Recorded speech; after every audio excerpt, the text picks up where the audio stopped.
Thank you very much for inviting me for this prestigious conference. Actually, it's my first visit to Washington, D.C. That's an amazing city, to be honest. I have a presentation which is actually quite technical, so I hope not to kill your attention. By the end of my presentation, I will ask you if you are still alive. I'm going to start with some introductory remarks. The treatise Person and Act is a fruit of Karol Wojtyła's mature thinking on the person. His projects of philosophical anthropology finds its original expression in the work, although he points out that some elements need further elaboration and refinement. Wojtyła's method, as applied here, is very original and controversial for some philosophers. He starts his investigation of the person by inquiring into the person's act and then moves on to the depths of his reality. Using a phenomenological method, Wojtyła tries to gather together and describe all available phenomena about the person and then ask about the deeper reasons. From phenomenon to foundation, as he later put it in Fides et Ratio, claiming that, quote, "We cannot stop short at experience alone, even if experience does reveal the human being's interiority and spirituality. Speculative thinking must penetrate to the spiritual core and the ground from which it rises," unquote. Thus, he proposes to employ two methodological moves: phenomenological reduction and metaphysical reduction. The person is to be discovered and analyzed and described at the level of how he appears, including his manifold acts, and then at the level of being, which provides essential answers about the core of his existence. Hence, reduction is not about limiting and diminishing, but about explaining, clarifying, and interpreting. Karol Wojtyła brought his vision of the person into his later papal teachings as John Paul II. The encyclical letter Veritatis Spendor, announced in 1993, is one example of such influence. Regardless of its theological character, the encyclical reflects Wojtyła's philosophical approach to the person at some key points. The main concepts of Veritatis Spendor are truth and freedom. In fact, all discussions on morality in the encyclical are focused on these two themes. Only later are such notions introduced as the creative mind, conscience, the fundamental option, and considerations concerning teleologism, consequentialism, and proportionalism. Wojtyła's Person and Act sheds some light on these topics and in this way constitutes a kind of anthropological and ethical background for his later encyclical. In this presentation, I will concentrate only on three important issues: the relation between freedom and truth, the approach to the notion of the fundamental option, and a critique of partial and inadequate approaches to the moral act. It seems that philosophical reasoning on these three conceptual issues has firm foundations in Wojtyła's anthropological treatise. So I start with freedom and truth. Discussions concerning the mutual relation between these two categories have a long history, and we can trace some important moments in those debates in medieval philosophy and theology. However, modern discussions of that relation introduced some radical proposals which have permitted Catholic moral theology. The dilemma seems to be simple. What's the more fundamental category in the human action, freedom or truth? Increasing and widespread skepticism concerning the possibility of the cognition of objective truth, typical in modern and contemporary philosophy, and the successive weakening of belief in that possibility, seems to work on the side of freedom. On this understanding, all we possess is uncertainty concerning truth while still possessing various and quite clear manifestations of freedom. Given that position, it's not difficult to guess what will take a leading role. In the extreme scenario, the priority of freedom is presented by European existentialists, notably by Jean-Paul Sartre, for whom there is no objective truth, and the only truth that comes into play is a subjective or produced, generated by free and unfettered human acts. The encyclical mentions this trend and some doctrines which have their roots in it.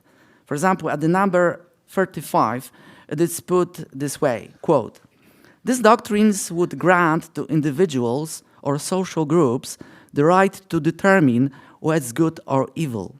Human freedom would thus be able to create values and would enjoy a primacy over truth, to the point that truth itself would be considered a creation of freedom. Freedom would thus lay claim to a moral autonomy which would actually amount to an absolute sovereignty," unquote. This kind of debate has special relevance to the understanding of person's conscience. John Paul II, in his encyclical letter Veritatis Spendor, makes reference to some theologians who subscribe to a concept of conscience understood more in a voluntarist than a rationalistic fashion. In number 55, Veritatis Spendor states, quote, "In the desire to emphasize the creative character of conscience, certain authors no longer call its actions judgments, but decisions. Only by making these decisions autonomously would men be able to attain moral maturity," unquote. Thus, freedom prevailing over objective truth is to lead to moral maturity and genuine human fulfillment. The conscience operates on the basis of decisions, not judgments, and this clearly shows that freedom is antecedent to truth. The encyclical rejects such an approach in a number of places. For example, in number 61 we read, quote, "The practical judgment of conscience which imposes on the person the obligation to perform a given act, the link between freedom and truth is made manifest. Precisely for this reason, conscience expresses itself in acts of judgment, which reflect the truth about the good, and not in arbitrary decisions," unquote. The importance of truth and its priority in the sphere of conscience recurs constantly in the document. The following expressions are used to emphasize this point. For example, number 62, "To have a good conscience, man must seek the truth and must make judgments in accordance with the same truth." Number 63, "It's always from the truth that the dignity of conscience derives." And number 64, "Freedom of conscience is never freedom from the truth, but always and only freedom in the truth." In the works of Karol Wojtyła, particularly in Person and Act, the priority of truth is stressed, including its role in the sphere of conscience. Wojtyła posits this claim emphatically when he claims that, quote, "The relation to truth is rooted in the very personal potentiality of the human being," unquote. Thus, the person is fundamentally, I would say, metaphysically oriented to search for the truth, including the truth about himself. And this constitutes a basis for his further operations, namely operations of the will. The relation of the person to the truth is well reflected in the structure of conscience. Wojtyła quite openly declares that, quote, "The proper and complete function of conscience consists in subjecting the act to truth," unquote. And consequently, that, quote, "freedom contains dependence on truth, and this is manifested with full vividness in conscience," unquote. Finally, Karol Wojtyła formulates one of his main theses, namely that, quote, "freedom as independence from possible objects of volition presupposes freedom as self-dependence, unquote.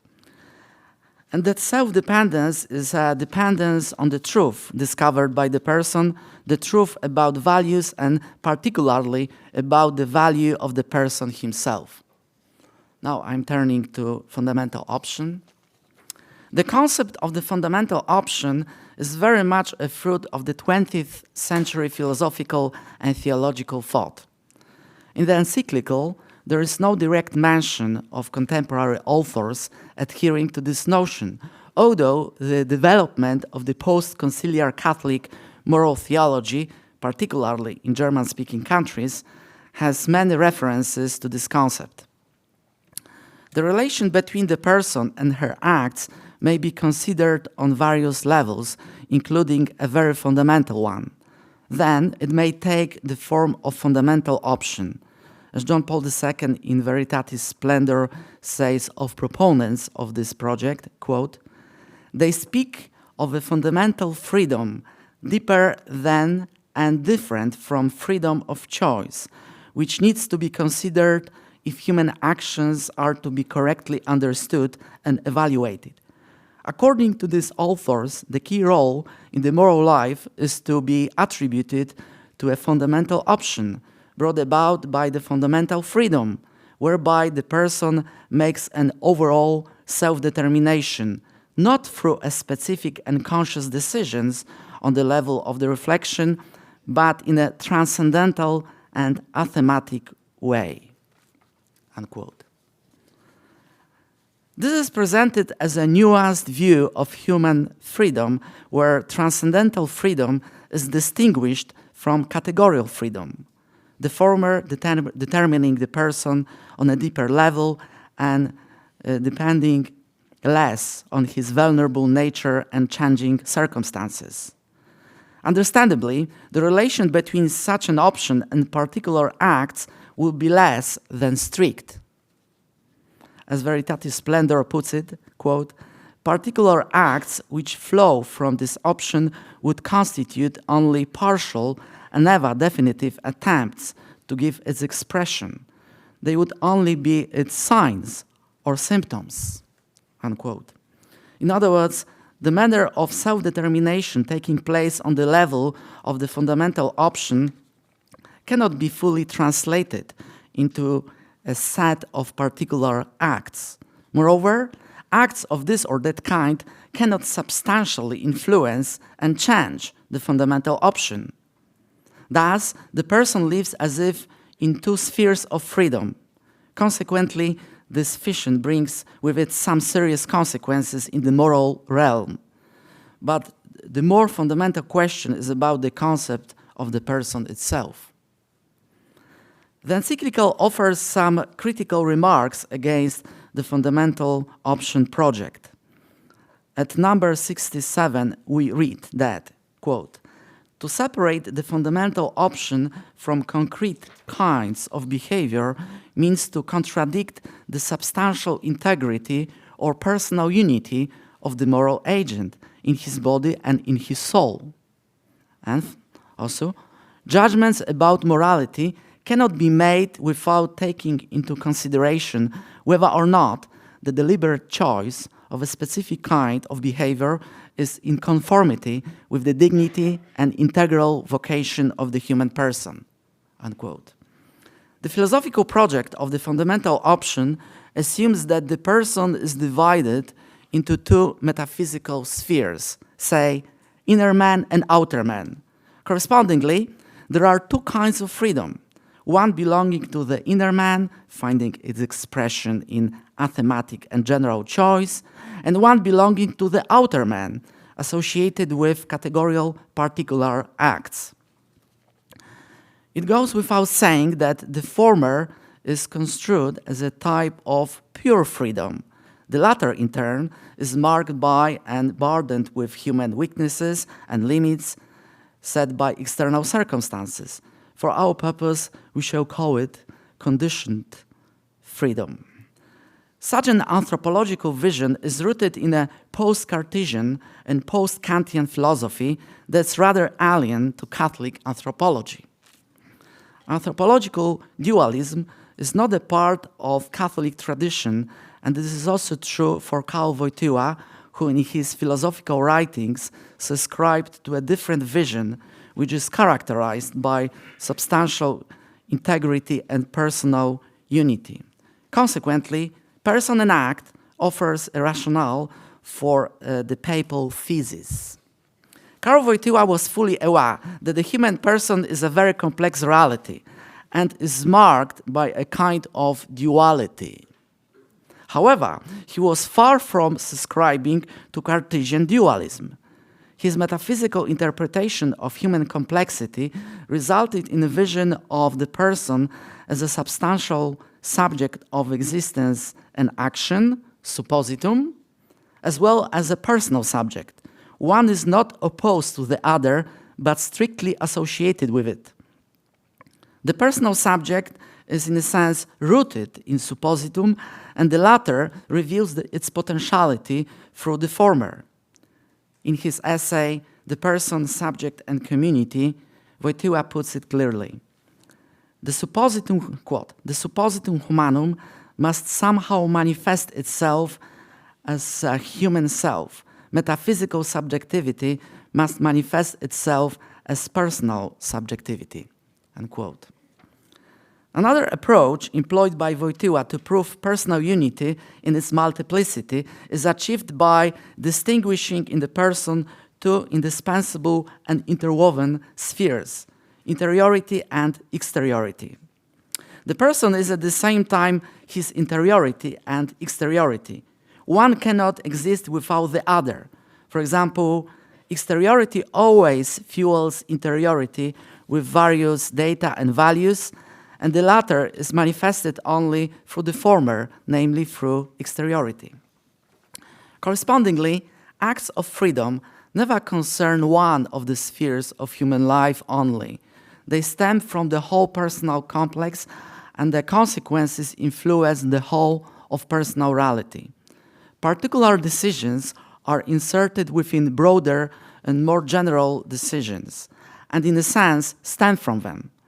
And the consequences usually make the mark on those general options. For example, if one such option is a decision to be a good and upright person, then particular categorical decisions have their roots in it. Intrinsically wrong and morally evil acts committed must lead a given individual to a conflict with the fundamental option. As Veritatis Spendor puts it, quote, it is revoked when man engages his freedom in conscious decisions to the contrary with regard to morally grave matter, unquote. Thus, the fundamental option does not remain untouched by a series of conscious moral mistakes. Now I'm turning to personal moral act. The encyclical letter Veritatis Spendor deals with some new proposals arising in Western European and American theological circles as to what determines the morality of action. In this context, two proposals are mentioned, consequentialism and proportionalism, which can be generally described as versions of teleologism. As Veritatis Spendor briefly defines the terms, quote, the former, consequentialism, claims to draw the criteria of the rightness of a given way of acting solely from a calculation of foreseeable consequences deriving from a given choice. The latter, proportionalism, by weighing the various values and goods being sought, focuses rather on the proportion acknowledged between the good and bad effects of the choice, with a view to the greater good or lesser evil actually possible in a particular situation, unquote. In fact, both of these philosophical positions stress the importance of two factors having to do with a moral act, circumstances and personal intention, finis operantis. This results in the belief that there are no absolute morally evil acts, as everything depends on given circumstances, which are independent of the acting subject, or on one's personal intention, which in fact can be claimed to be always good. John Paul II, in his encyclical letter, questions these positions. His reasoning goes as follows, quote, "One must therefore reject the thesis characteristic of teleological and proportionalist theories, which holds that it is impossible to qualify as morally evil according to its species, its object, the deliberate choice of certain kinds of behavior or specific acts apart from a consideration of the intention for which the choice is made, or the totality of the foreseeable consequences of that act for all persons concerned." Number 79.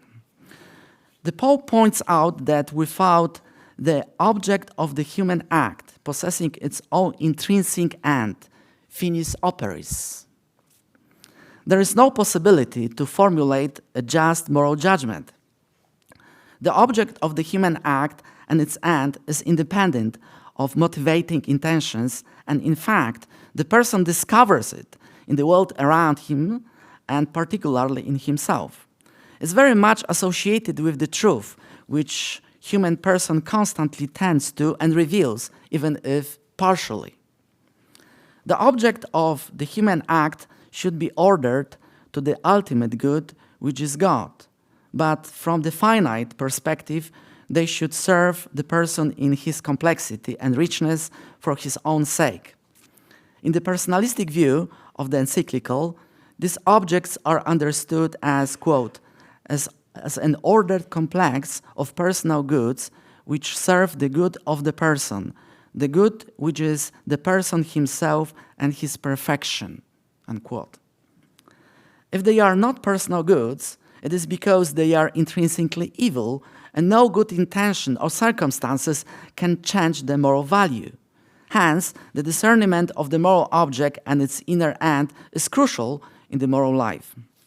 Karol Wojtyła, in his main treatise Person and Act, stresses a number of times the importance of truth. He has quite a complex understanding of this category. His general position is that in the person's act, an indispensable role is played by truth. Thus, there is not only the subject acting and the object of the action, but also the all-encompassing context of truth, as he puts it. Consequently, the person must be always characterized by his relation to truth and even by subordination to truth. For example, Karol Wojtyła claims that, quote, "In the interior dynamic of the will, we discover the relation to truth, which differs from the relation to objects of volition, is deeper than that relation. The relation to truth is not exhausted in the structure of volition considered as the intentional act, but it does determine this act's rootedness in the person."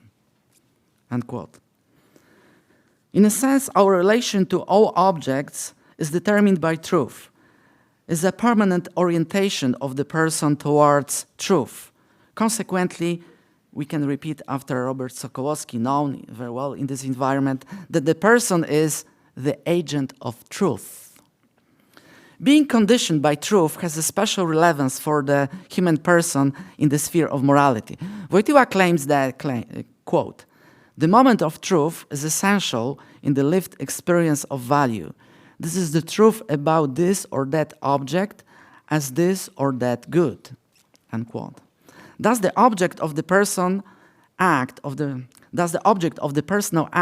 must be discerned in the light of truth, which amounts to a proper reading of its inner end. This is really decisive in moral action. The moral act is objectively good insofar as the person respects this intrinsic end. Although intention and circumstances are also important, they play lesser role. As it has been already mentioned, they cannot change a bad moral act into a good one. Moreover, that good can be seen as good for the person, which works for the sake of the good of the person himself. A similar distinction is originally introduced by Wojtyła in his book Love and Responsibility, although he uses a slightly different terminology. He says about values for the person, the value of the person. In Person and Act, he presents how objective good becomes the good for the person, which consequently strengthens the good of the person. Wojtyła claims that a transitive outcome of the moral act is preceded by an intransitive one. The person acting upon a properly discerned inner end of the object brings about an external outcome, which, say, is morally good.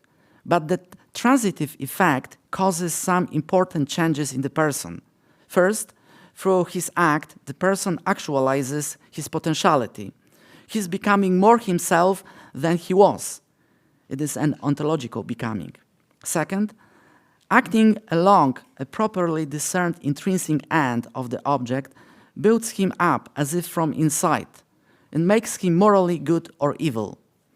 Some commentators point here to the so-called moral residue, which is first, despite its external effect, brought about in the person as substantially contributes to his fulfillment. Some concluding remarks. Karol Wojtyła brought his philosophical vision of the person into his papal writings, and we can draw some conclusions from this fact.